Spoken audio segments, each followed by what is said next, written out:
that was either conspiratorial with Donald Trump with his co-conspirators or violated those statutes, those federal statutes, that they were done in a private capacity. They were done by candidate Trump or citizen Trump and not by President Trump. And by doing so, what Jack Smith has done is he's kind of said to Judge Chutkan, here's a cleaner version of the indictment. Now let's move forward with that, and we can anticipate a motion to dismiss from Donald Trump moving forward. Paul, how do you see this new indictment? Jose, I think this was a bold strategic move by Jack Smith to say that he can prosecute and win this case, even within the super limited confines of the Supreme Court's immunity decision. What everybody had been expecting is that on Friday, both sides would file papers about whether and how the case should go forward.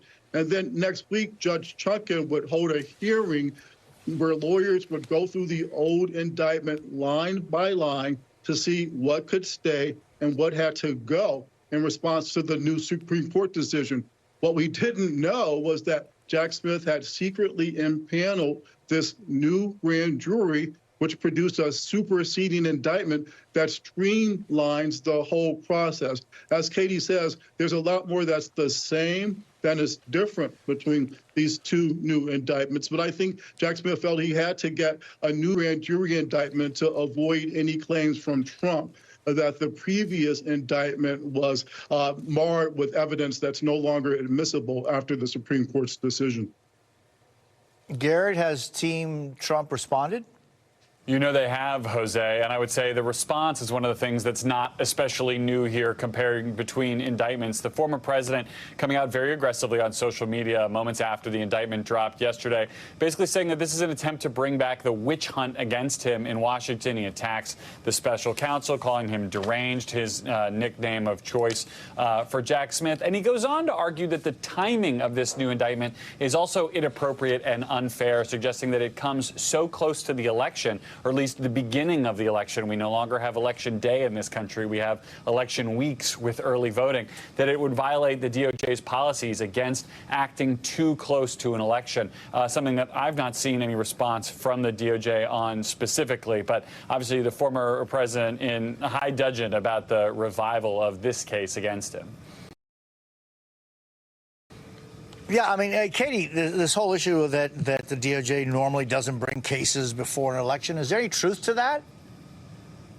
It's not a new case, but more accurately, we are outside of a 60-day window. So if you want to be very technical, Jose, we're at 70 days. That was yesterday from the date of the election. But more specifically and legally speaking, a superseding indictment still travels under the same case number. And so if you guys go and look at this document, it has the same 2023 case number as last year. Judge Chutkan keeps this case as well. It may have been a separate grand jury, but there's no new charges. And there's always been the position from special counsel Jack Smith. We've heard it in the classified documents case and in other prosecutions of Donald Trump that once a case has begun, once the prosecution has commenced, it can continue to do so up through and including and beyond Election Day. And so this is more posturing from Donald Trump, but it cannot be a legal basis to get the superseding indictment dismissed. And, Paul, this new indictment still includes Trump's conversations with then Vice President Pence, which the Supreme Court said fell under presumptive immunity. Why would the prosecution choose to keep this part in? That's a great question, Jose. I was surprised that Jack Smith left in these allegations regarding the former vice president, because the Supreme Court decision says that most conversations between the president and his vice president are immunized because the vice president is part of the executive.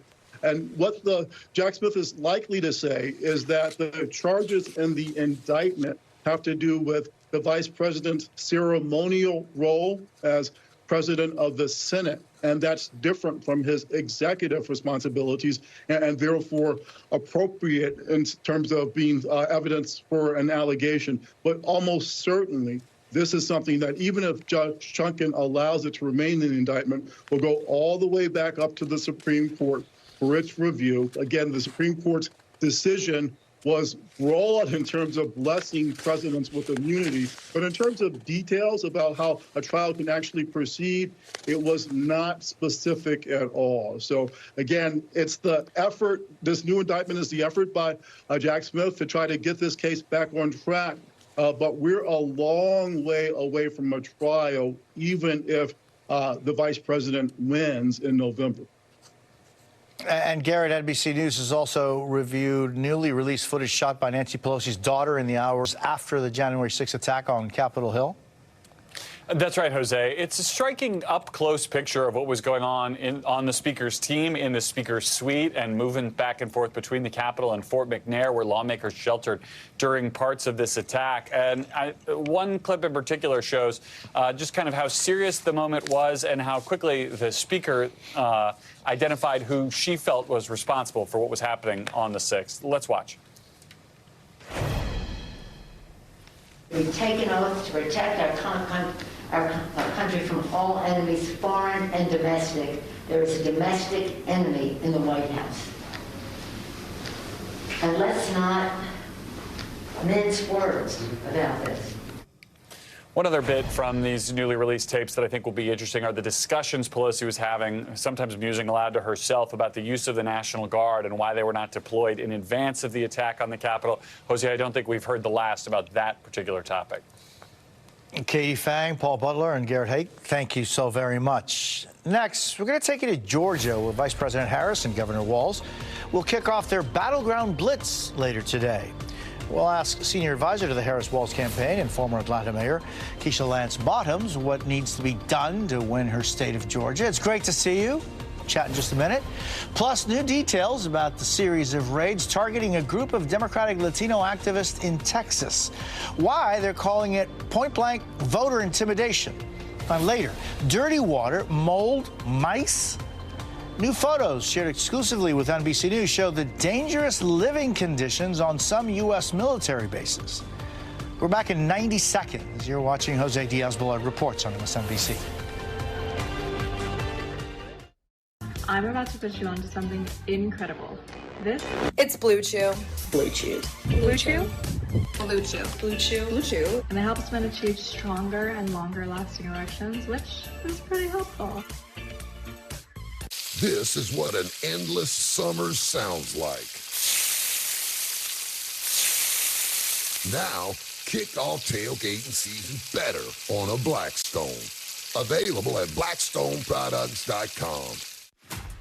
The ones who keep facilities up and running know that even the smallest part can make the biggest impact. That keeping the day on track means paying attention to every detail. And that the right partner can turn every challenge into mission accomplished. Industrial-grade products backed by professional-grade expertise. Call, click Grainger.com, or just stop by. Grainger, for the ones who get it done. Deodorant, but not as you know it. For thighs, folds, pits, and bits. 72-hour odor control, full of skin-loving ingredients. Plus, it's dermatologist and gynecologist approved. Introducing Whole Body Deodorant from Dove. It wasn't always like this. Dryness made sex painful and awkward. But Reverie's Vaginal Moisturizer brought back the spark. Thousands of women have restored their vaginal moisture. Join them at Reverie.com. 11 past the hour, the Democratic presidential ticket is getting back on the campaign trail today. Moments ago, Vice Presidential nominee Tim Walz spoke in Boston, talked about the upcoming debate between Vice President Harris and Donald Trump. Kamala Harris, she's ready to hold him accountable on the debate stage. Tell me you're not looking forward to that. Look, I know you're busy. You're going to be watching Monday Night Football or something, but it's going to be good. It's going to be good because, again, as I said, this is going to impact you. The things that are said on that debate stage are going to impact your retirement. They're going to impact your kids' education. They're going to impact infrastructure. These are things that matter to us. This comes as Vice President Harris and Governor Walz will kick off a bus tour of southeast Georgia starting this afternoon. President Biden won Georgia by less than 12,000 votes in 2020, becoming the first Democrat to carry Georgia in nearly 3 decades. Harris's visit comes days after Democrats sued Georgia's election board over new rules they say conflict with state laws mandating certification of the election results. With us now, NBC News embed Nnamdi Igwanwu in Savannah, Georgia, and Tia Mitchell, Washington correspondent for the Atlanta Journal-Constitution. So, Nnamdi, what message is the Walz campaign bringing to Georgia today? Well, Jose, for starters, they're trying to emphasize that they take this state seriously and plan to compete throughout the state for every single vote. You know, Vice President Harris and Governor Walz will be coming here today. It'll be the first time they've campaigned together in Georgia, and notably the first campaign event that they've announced since the Democratic National Convention last week. And that really is designed to boost enthusiasm in a state that is critical for their path to the White House, and one that they have a renewed sense of optimism in Vice President Harris's ability to win. Now, they're going to be visiting Chatham County and Liberty County. Those are two pretty blue counties in southern Georgia, but the goal here is to come and engage with voters and juice the turnout here. You know, because of some of the controversy with the state election board, like you just mentioned, there is a sense of pressure on Democrats to not only win the state again, but win by a much larger margin in hopes of ensuring that there aren't those same challenges to the legitimacy of the election. So involved with that is coming to areas like southern Georgia, like the coastal cities, which the campaign has noted Savannah hasn't been campaigned in by a general election candidate since the 90s. It's coming here, engaging with voters and having a conversation, introducing themselves as a ticket to these voters that may not be completely tuned into the election, and of course, emphasizing their own background. This bus tour is going to be modeled after that bus tour we saw in Western Pennsylvania. And if you look at that, you saw they went to a local high school, they went to small businesses, they talked to volunteers at a field office. I think you can expect to see much of the same today as they work to show appreciation to the volunteers that are doing the work on the ground here, and also, again, engage with voters that could be critical to their path to the White House. Interesting, Tia, the significance of doing that tour through southeast Georgia. Yeah, so southeast Georgia gives them a little bit of the best of both worlds. You have Savannah, which is Georgia's third largest city, so a relatively, facilities to have a big rally, a pretty big population center with lots of supporters, a decent-sized airport, but it still has suburban and rural all nearby within driving distance. You know, Georgia has a lot of counties, over 170. So to be able to make as many touches as possible, I think they felt Southeast Georgia gave them a lot of variety. But again, they still will be able to get into those rural areas, but still in the night in Savannah, which I think they believe is just a really important place to visit. You know, we mentioned that the last time a president visited Southeast Georgia was in the 1990s. That was Bill Clinton ahead of his campaign in 1992. He also happens to be the last Democrat to carry Georgia, which he did so in 1992, the last Democrat to do so until Joe Biden did in 2020. Interesting. And what, Tia, is the state of the presidential race in Georgia right now? Well, the state of the presidential race in Georgia is a true toss-up. All the elections predictors side have moved Georgia from kind of leaning Republican under Joe Biden to being a toss-up under Vice President Kamala Harris, which means that every vote counts in Georgia. Again, like you said at the top of the segment, Biden only carried Georgia by fewer than 12,000 votes.